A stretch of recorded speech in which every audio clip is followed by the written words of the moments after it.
Hello, everyone. So we will now be actually starting to look at the major insect orders. So the first order that we're going to be discussing is Hemiptera. So Hemiptera includes insects known as true bugs. These insects are defined by having sucking mouth parts, which is basically like they have a built-in straw, which is really fun. So they use this sucking mouth part. Basically, you can see it right here on the front of their face. They can stick it in to different plants, and they can feed on xylem and phloem, and they can also even feed on blood, some of them. So the major defining features of this order are these external mouth parts. And then also, if you're looking at a top view, most hemipterans, if not all hemipterans, have this triangle on their back right here. So those are two different ways that you can identify hemipterans. So let's look at some examples. So we have the wheel bug. And here again, you can see that sucking mouth part. We've got a stink bug, a box elder bug, and a leaf-footed bug. So these are all insects that you could potentially come into contact with. The next order that we're going to be looking at are Orthoptera.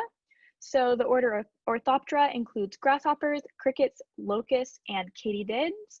And these insects are characterized by having back legs that are extremely good for jumping. So you can see these long back legs that they are specialized to allow them to jump. So again, here's what a grasshopper looks like.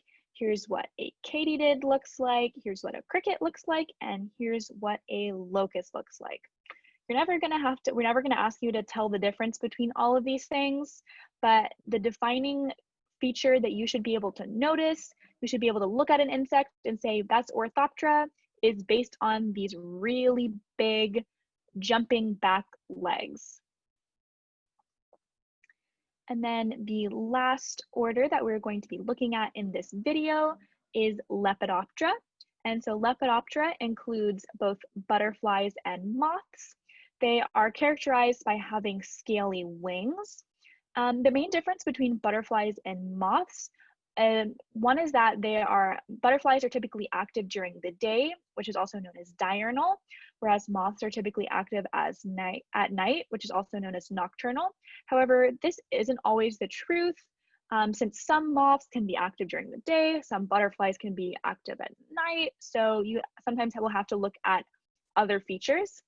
So an additional feature that can allow you to tell them apart are their different types of antennae.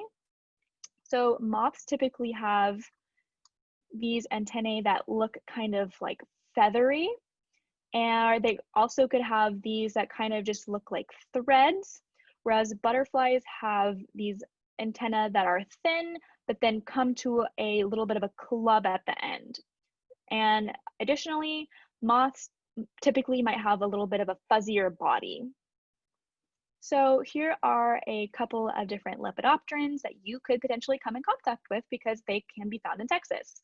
So the first one is the monarch butterfly, and monarch butterflies are actually extremely interesting since they migrate every year from the northern United States down to Mexico and then back up.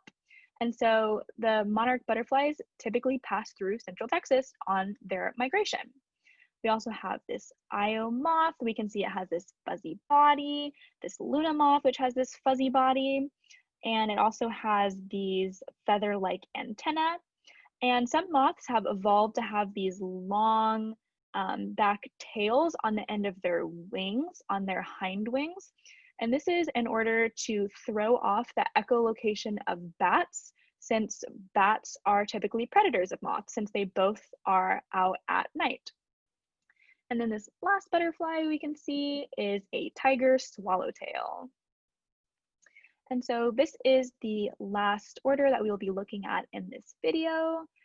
Please move on to the next video when you have a chance.